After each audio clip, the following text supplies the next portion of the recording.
J.D. Vance was ready to respond during a heated exchange with ABC host Martha Raddatz after she downplayed the threat of migrant gangs with this explanation. Watch. And what we're hearing, of course, Martha, is that people are terrified by what has happened with some of these Venezuelan gangs. Senator Vance, I'm going to stop you because I know exactly what happened. Martha. I'm going to stop you. The incidents were limited to a handful of apartment complexes. Only, Martha, do you hear yourself? Only a handful of apartment complexes in America were taken over by Venezuelan gangs, and Donald Trump is the problem and not Kamala Harris's open border? Joe Concha is a Fox News contributor, and he joins me now. Joe, what did you think of this exchange?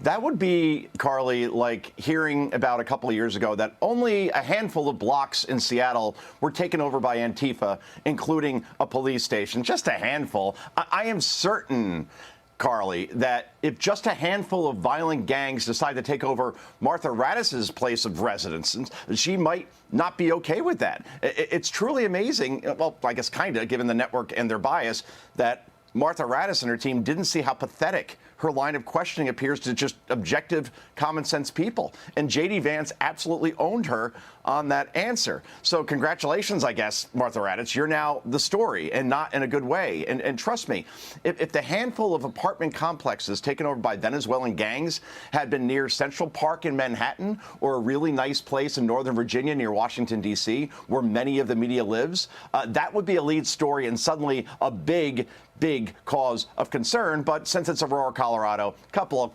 apartment complexes, yeah. Venezuelan gangs, no big deal. I know, Joe, taking over a unit is bad enough. They're talking about whole apartment complexes here. So it should probably come as no surprise that the Border Patrol Union yesterday at Trump's rally in Arizona endorsed Donald Trump. That undercuts Kamala Harris's message when it comes to the Border Patrol Union. She says on the campaign trail in the debate that she did with Trump that, well, the Border Patrol Union endorsed that bipartisan bill that Donald Trump wanted to kill. Well, now the whole union is endorsing Donald Trump.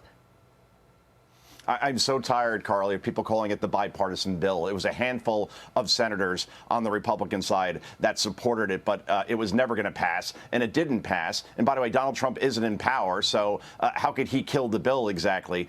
Because it was toothless, quite frankly. It still allowed millions of people, unvetted, to come into this country illegally. There was nothing in it in terms of Remain in Mexico policy, which is kind of a big deal. There was some money in it for border wall construction, but not nearly enough that is needed. So Trump saw that bill and voiced his opposition to it because, quite frankly, in the end, it was toothless. And now she's lost another union, Kamala Harris has, just like she lost the Teamsters. Maybe their top people endorse her, but the rank and file do not. United Auto Workers do not support her. Restaurant workers do not support her. Rank and file, we're talking again, and that's a very big deal in places like Pennsylvania, Michigan, and Arizona. She loses those states. She loses the election, Carly. Yeah, and on the part, in terms of the border bill, 6 Democrat senators also voted against it. So you're right about the fact that it would never pass. Also want to get to this with you. Yeah. Axios is reporting tensions are rising between the Biden and Harris teams nearly 3 weeks from Election Day. They write, quote, the relationship between Kamala Harris's team and Joe Biden's White House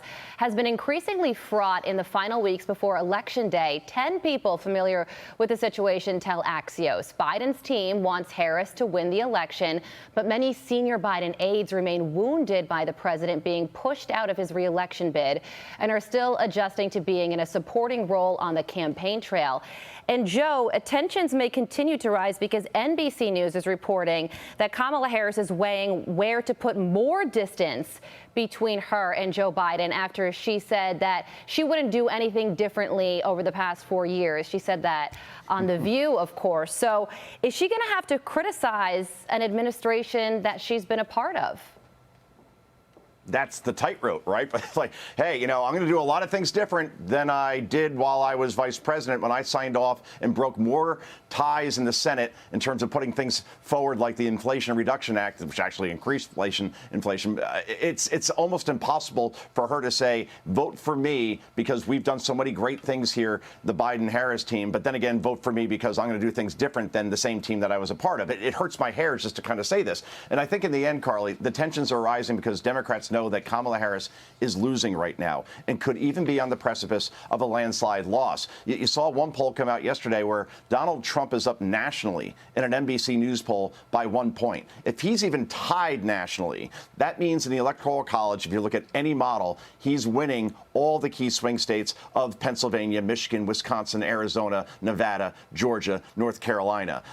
Her path has to be that she at least sweeps those blue wall states of Wisconsin, Michigan, and Pennsylvania. And right now, it's all slipping away. The trends are all behind Donald Trump because the more Kamala Harris speaks, Carly, the more her polls go backwards, as we saw in 2019. That's what we're seeing here again. Yeah, there were a lot of reports over the weekend about how worried Democrats are right now. It used to be good vibes, and now it feels a lot like angst. So we'll see if it lasts. Joe, thank you so much for joining us. Have a great day.